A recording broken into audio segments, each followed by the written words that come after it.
Hello, MotoAmerica fans. It's time for another episode of Off Track with Carruthers and Bice. You'll laugh, you'll cry, and you may even learn something from this unlikely pair and their special guest. The mic is yours, Paul and Sean. Hello, MotoAmerica fans. Welcome to this latest edition of Off Track with Carruthers and Bice.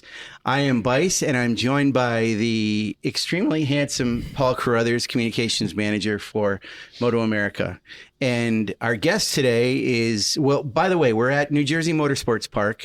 We're recording this prior to the race weekend, but it's obviously going to air, and you're seeing it after that weekend. So we're going to kind of project some things. But we've got a local rider, originally from Long Island, but New Jersey Motorsports Park is his home track.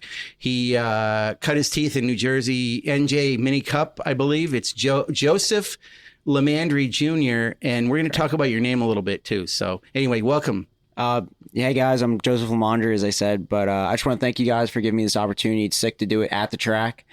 I'm just excited for the weekend. Like they said, home track, so I get a little home track advantage. So we'll see how it goes. He said he's been wanting to get on the podcast for a while, and we've banned him until this point. I know we've been trying. I know you reached out to us and stuff. So a couple things. I do this all the time. I never know if it's supposed to be Mandri or Mandri, but you said it's LaMandri. It's LaMandri, yeah. It's LaMandri. LaMandri's the American way. And I think I did it right for the press conference because he was impressed the first time. I think we had it right when you were last year quite a bit, but it's obviously Italian. Yeah, very Italian, but it took a long time for everybody to get it. But luckily I was on the podium enough for people to start to figure it out. Yeah, and the other thing about that too is, like, you're on the entry list and in our bios as Joseph.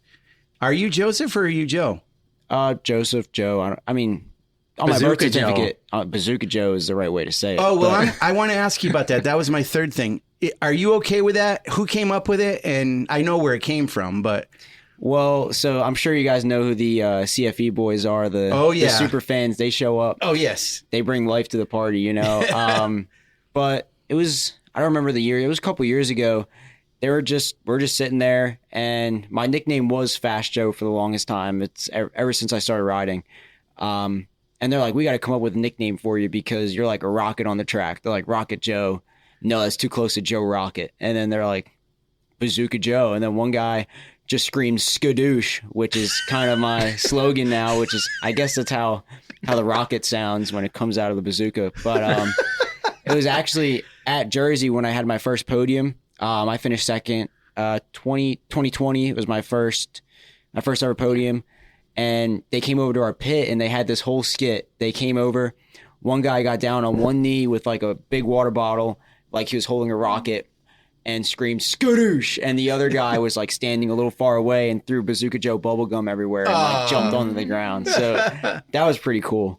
That's very cool. Well, I'm glad, because I wasn't sure how you felt about that name, but if it came from the CFE guys, I know it's coming from love, so that's really cool. And they're fantastic for a paddock to have, right? Oh, 100%. Yeah. It's great to see people that really love the sport so much as them. They're not really here to cheer on someone in particular. They're just here to have fun, cheer for everybody. And drink beer. What was that? And drink some beer. And drink some beer from 6 o'clock in the morning to the end of the night, which... Whatever floats their boat, because I love them. They're crazy. I'm sure they will have been here this weekend since we're talking about this afterwards. Yeah. I'm sure we saw them. Sorry. Yeah, no, go ahead. That's all right. They're at pit, and I just love seeing those guys. Yeah. They're awesome. And I'm pretty sure they're coming this weekend. They usually tell me if they're coming or not. But this is where they started, wasn't it? Yeah, absolutely. So you were at Pittsburgh. You raced in Supersport. You filled in on the 55 team, Michael Gilbert, in Supersport, and you've come from Junior Cup in the past. So that's a pretty big step. How did you feel about how things went for you at Pittsburgh? Honestly, I think it was awesome. It was a great weekend. It was a great learning weekend. The whole Michael Gilbert racing team is absolutely amazing. Michael is amazing. It kind of sucks that he's a little injured right now and can't ride the bike, but it's good that I'm on it. Yes. So that's not bad. But, you know, Murph was my data guy. He was great. Richie, my mechanic, was awesome. Poncho, my crew chief. I just love the whole team. They were great. And the bike is awesome. Yeah. You know, even though I raced Junior Cup all last year and I rode a 400 for a long time, I have my own 600. It's built by Boss Racing. He was the same guy that built my 400 last year, and I ride that mostly when I'm not racing MotoAmerica or riding my Supermoto. I'm probably on that bike, so I have some experience riding the Supersport bike, but it's a whole lot different than the 750, and it was a little bit of a learning experience. But every time I went out there, we went faster and faster every single time. And, I wish the results were a little farther up, but that's kind of just me taking a little longer to learn the bike. And, we're at the home track now. So we have the home track, home crowd behind me. So I'm excited to do something this weekend. So that Junior Cup to Twins Cup is a jump. Mhm. Is it a bigger jump from Twins Cup to Supersport? Well, I wasn't really from Junior Cup to Twins Cup. It wasn't really all that bad. The bikes are different. You just got to figure out how to ride the Twin a little differently. It's not that much faster than the Junior Cup. It's got a little more grunt down low, which kind of sets you up for the Supersport because, the Twin, you get on the gas mid corner and that thing is going to pull. It's going to pull out of the corner where, I was used to an R6 where you get on the gas and that thing needs to be in the upper to mid range for it to really do anything. So I was kind of just prepared for it. And the 750 is a little different. It's got a lot of torque down low where I'm just starting to figure out, how to manage the tire, how to stand the bike up on the gas, which I never really had to worry about with the other bikes. Yeah, there's a few more things with that bike. I've heard it's really good off the corners. That's a big thing with it. And it's got that electronic throttle that I know they can manage it if they have to in terms of like balancing and all that. But it seems like they've got that bike pretty good now. I mean, obviously Tyler Scott's been on it, and there are a fair number of 750s in the class. So that's quite a bike for you to be on, though. It's got all the power you probably need, doesn't it? Oh yeah, it's a really good bike. I mean, obviously the 750s, they're starting to develop it. It's starting to become the bike to be on. Obviously Tyler's out there winning a lot of races, finishing on the podium, fighting for wins if he's not winning. And, same with Michael's bike. That bike is great. We had one of the fastest trap speeds in every session. I just got to figure out what it likes, what it doesn't like, and just push a little harder on it. I wanted to ask you about, in the past, you've been continually affiliated with Boss Racing. I know a couple of years ago when you were a sport bike track here, towards the end of the year, I think you did a couple rounds under Boss Racing as the title of your team. Who are they? What are they to you? And what are they all about, Boss Racing? Well, actually, last year we were with STG, but Boss Racing built my bike. Everything was done. Like all bike work and everything was done through Boss Racing. Okay. But Brian and Max just transported the bike and everything. We were under their name. They helped us out a lot. But Boss Racing was the one who built the bike, did all the R&D, helped with data, set up and everything like that. But, Anthony Corbo, he's in, I can't remember the exact town that he's in, but he's based out of New Jersey, northern New Jersey, near Sparta. He has the Boss Racing shop. He builds bikes. Like if you go to CCS, 99% of the bikes are built by Boss Racing. Really? Wow. Yeah. Okay. So that's like his thing. His thing is CCS. He flashes ECUs. He can tune bikes. He does suspension. And, last year was his first time doing this whole MotoAmerica, running a team thing. So he was my crew chief. And, he figured it out real fast. And all my bikes, even my R6, which is, it's not even a fully built bike. It doesn't have any engine work or anything done to it. And I could run fast, like really fast, close Supersport times on that bike just because it's built so well and it's so fast and it handles amazingly. So you're from Long Island, but you have absolutely no accent at all. What's the deal? I don't know. People say I kind of sound Southern when I talk. A little bit, yeah. I sound a little Southern, but I have some, New York, I guess you call it tang to when I speak sometimes. Yeah. You just got to catch me at the right moment. Yeah. So you're up there, but you got involved in New Jersey Mini... NJ Mini GP, New Jersey Mini GP. How did you get started with that? Well, when I was little, my dad used to ride, so I wanted to hop on a bike. And there wasn't many outlets for kart riding other than the big track, so you had to wait a long time. And we're just riding a parking lot, and my friend Marcello's dad, pointed us to New Jersey Mini GP. It kind of just started with Brandon and Maz. Like, they were the first kids to start riding. And then it kind of just evolved into, it's probably the best spot to where if you want your kid to start learning how to ride, you go to NJ Mini GP. It's where I learned. It's where Gus learned, Brandon, Maz. Xavier, like so many fast riders have come through that program. So you used to race with all those guys or just the tail end of them? I've raced Maz and Brandon a couple times. I got smoked when I was little, but I got smoked by all of them. But I raced, Spencer Humphreys, Gus. I've been racing them too forever.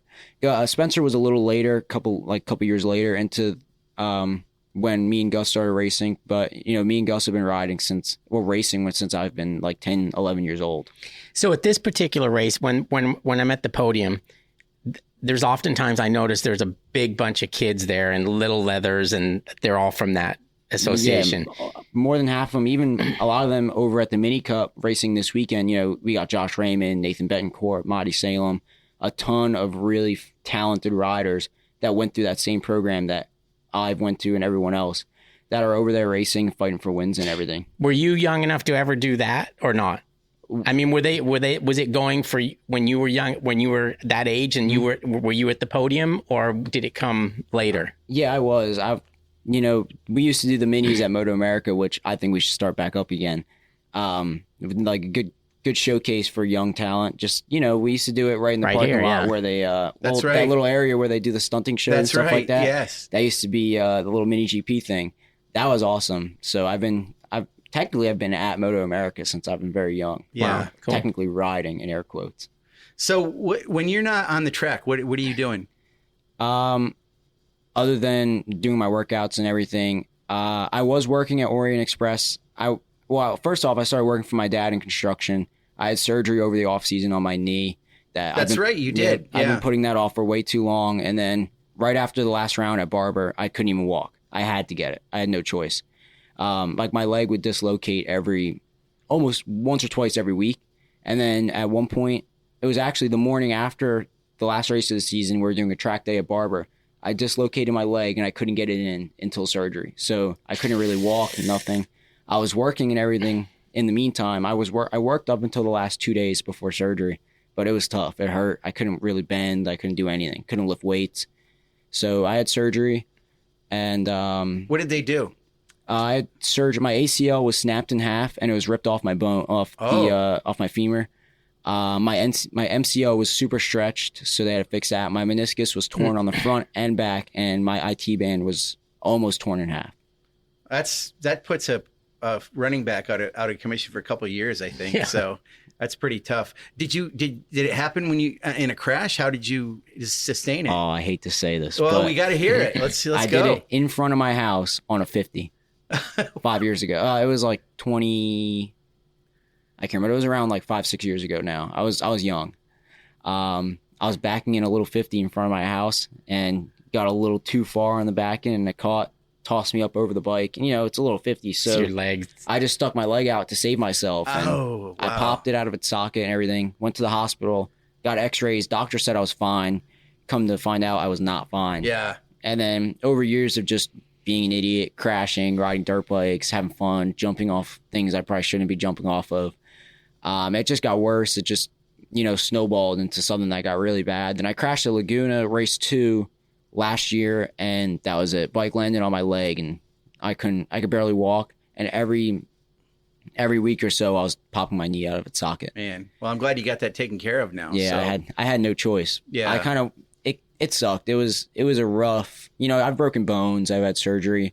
I broke my wrist and had to get surgery on that. I broke my arm. Luckily, I didn't have to get surgery, but those were nothing compared to getting, ligament surgery. It's tough. Yeah. For the first, 2 months, I couldn't really do anything. For the first month, I was in bed. I had crutches. I lay down all day, which sucked because I went from being outside every day, doing something, to I couldn't do anything even if I wanted to. Right. I pushed myself, though. Even when I probably shouldn't say this out loud, but even when I wasn't supposed to walk without crutches, I'd just leave my crutches on the ground and, walk 10, 15 feet to the bathroom and just do it without my crutches. Yeah. Just to condition myself. So I got my crutches off like 2 weeks before I was supposed to. I got my brace off almost a month before I was supposed to, just because I pushed myself that little extra bit. Back to what we were saying, though, what I usually do. So I started working at Orient Express since I was working with Skip. Amazing boss. I loved working for him. It was just last week I stopped working for him and went back to my dad now that I'm all healed now. But that's what I did in the meantime, because all I did was I just packed boxes, swept up, made sure the warehouse was all clean and everything. So it was like a light load on my leg, which helped a lot. So what are you doing with your dad? So he does construction, I guess, like a lot of commercial, not really like paving roads or anything, but like parks and like parts of roads. They do a lot for the MTA and Con Ed and a lot of things in New York. So like underground, they do a lot of that stuff as well. Wow. But I haven't really done that yet. I've kind of been at the boss's house, working at his house. So I'm starting to learn a little bit here and there. That's cool.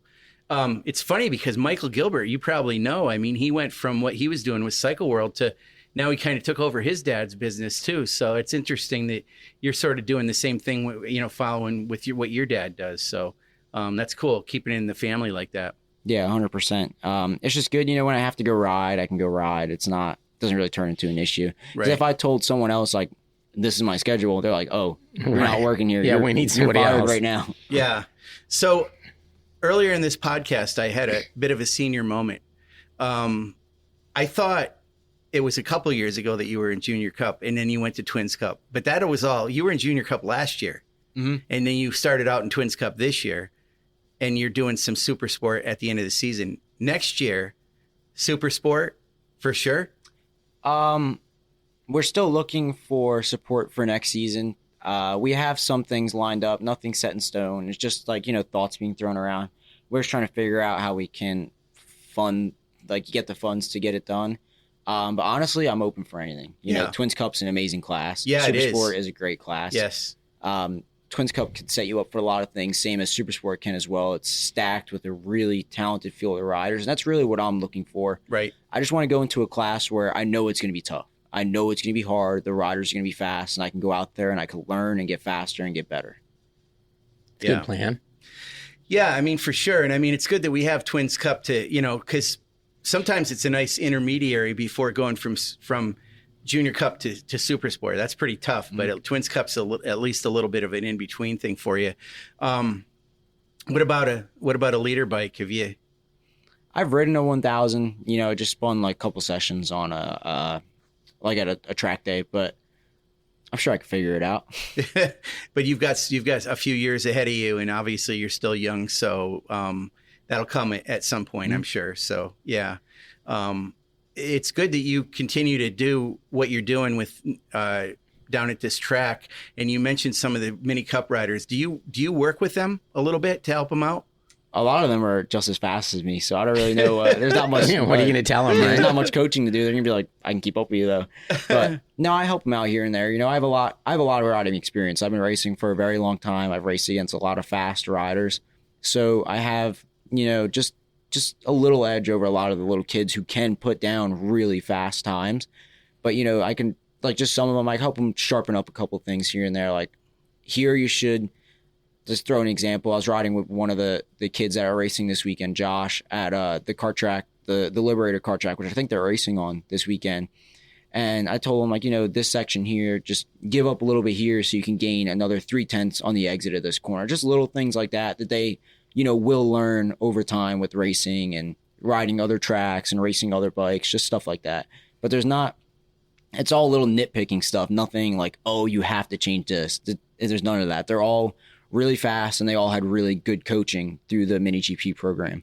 See, most kids from our era and even after that, most kids start out on little dirt bikes. And then they don't get to do that. They never used to get to do that until they were 15, 16 years old. Right. And now it seems like they go straight to that and a lot of times skip the whole dirt motocross stuff. Did you ride off-road motocross or anything, or did you just go straight to that? Not really. I kind of suck on a dirt bike. I mean, I can get around the track pretty decently, but you wouldn't find me in any dirt bike races. I started off road racing, just riding it in my school's parking lot that I got kicked out of several times for riding a little dirt bike there. But yeah, it's great. The whole mini cup program is awesome. I kind of wish we had that as well, just to bring more talented riders into a single area. Because NJ Mini GP, we have what we have. I would love to see more riders come from other states to come, more talented riders to come ride here, because our talent here is amazing. But, you still have those really fast kids from other areas. And I kind of wish there was something like that back when I was little. I feel like maybe it could have helped me a little bit. Maybe not. You never know. But definitely wouldn't have hurt. One of the things that I find interesting about you, Joe, is so you're on the East Coast. You're about as east as you can get. And you talk about your mentoring that you do for younger riders. Well, you have a seasoned rider who mentors you a little bit, and it's a guy from the West Coast in Jason Pridmore. Tell us about your relationship with Jason and how that started and what he means to your program. I mean, first of all, I love working with Jason. He's great. He knows so much. And, if you're looking for an extra second, he will find you that extra second, 100%. But it was kind of funny. I was going to Laguna. I'm pretty sure it was Laguna last year, and I had his number. I never messaged him before, and I was like, "Hey, Jason, head down to Laguna this weekend. You mind if I go out on a track walk with you? You think you can help me out?" And yada yada yada. And he loved it. It was like the Laguna was the first time I met him, and it was such a good connection. A lot of the things we do are pretty similar on the bike, so it's kind of easy to relate with what he says. And he's just been helping me progress so much. And his track walks are amazing. He finds everything. He has a method for everything that he does. Nothing is just gone to waste. So if he breaks here or does something, he does it for a reason. He could tell you why and where and how he does it, why he does it this way. It's the way he thinks is so methodical. It's good to hear something like that. Not just, I just, get on the brakes deep and get on the gas. He has such a thought out method for how he does it. And he has very good reference points. That's one thing I've had to work on. I've gotten a lot better at are picking reference points that where, I used to just brake where it felt comfortable, but now I have like, I brake at this mark on the track and then I could use those to like next lap. If I have to outbrake someone, I brake 5 feet later than that little line. It's just little stuff like that. So these brake markers, tell us about that. Is it a spot on the track? Is it like something on the side of the track? You pick out something, right? And you use it. Tell us about what that is. It's really anything. I mean, I try not to pick something that can move. So yeah, I know some people, that's a good idea. Some people will pick a cone or something. I don't like to rely on that because maybe they moved it 10 feet deeper next time you go out. I don't remember who it was, but it was at Summit Point in West Virginia. They had this I don't know what it was that they were looking at. Well, I know what it is now, but I think they thought it was a rock or something, and that was their braking zone. But every lap, they thought they were braking a little deeper until they just got in way too deep, ran wide and crashed, or just ran off, something like that. Come to find out, it was a turtle. I was going to say. That was moving, because Summit Point is like National Geographic over there. There's always something on the track. So that's why I try to pick something that I know won't move, I don't know, like a mark in the pavement or something. Yeah. That's not going to move until it gets repaved. Then I got to find something else. Yeah. But just, the second something that's solid comes into my sight, I'm like, all right, this is when I get on the brakes, or this is when I turn. This is when I open the throttle. Just little things like that. And that's what Jason's so good at. He has literally every single corner. He has something there that he uses as a reference point. Wow. That's interesting. The other part about Jason is it sounds like, from what I understand, he kind of brokered the deal with you and going to race with Michael Gilbert, because obviously Michael works with him in the school. So is he part of the reason that you've been racing with 55 Racing and Michael Gilbert? For sure. I think, he planted the seed like, I think this is the rider that should, ride for this team. So I'm very, appreciative of that and very grateful that he's willing to help me out. Yeah. That's really good, and especially at this track that you know pretty well. But this is your track. How well do you know this track anybody else? Any better than anybody else is what I meant to say. I misspoke there. You did a lot of You did a lot of karting mini racing, kart track mini racing. Sorry. It's close enough. Yeah. Wow. We know what you mean. But on the big track, I don't know. Do you have more laps than anybody else around here, do you think? A lot of the Jersey guys, I probably have the same amount of laps, like Ty Scott, Gus, Spencer, we all probably have similar laps. But the field is so talented. Even if you've never been here before, they're going to figure it out pretty fast. I mean, just being at a track that you know very well is really only good for maybe Friday. Then everyone catches up. Yep, everyone figures it out. If like the top guys. So I have a little bit of an advantage. You know, I know where the track is really bumpy. It's gotten a lot worse since last year. That's what I know, because I haven't ridden it. You know, I rode it like a month and a half ago, a little over a month ago, and the last time I rode it was MotoAmerica last year. And my first session, I was like, oh man, the bike's broken. Someone forgot to tighten something. But it's just the track is getting a little bumpier, which hopefully they actually do that repave. This track will be sick. Yeah, they're going to repave it, I think. All right, so we're out of time. We're going to wrap up, but just a real quick question for you. What's your hope for this weekend? What position you want to end up in? I stopped really aiming for positions. Okay. I realized that if I'm not in the position that I want to be, it's a higher chance of me like overthinking and or screwing up. So I'm just going into this weekend, I've been working on a lot of things that I knew it's been hindering me, like holding on to the lever for a little too long and just like little things like that. So I've been really focused on working on that. And if I can get that down, and if moving up in positions is a result to that, I'll be very excited and very happy. Okay. Sounds good. Fair enough. Well, good luck to you this weekend here at New Jersey Motorsports Park. It's Joseph Bazooka Joe LaMandri Jr. That's right. All right. Good luck, Joe. Skadoosh. Skadoosh. Skadoosh. Thanks, guys. I appreciate it. Thanks.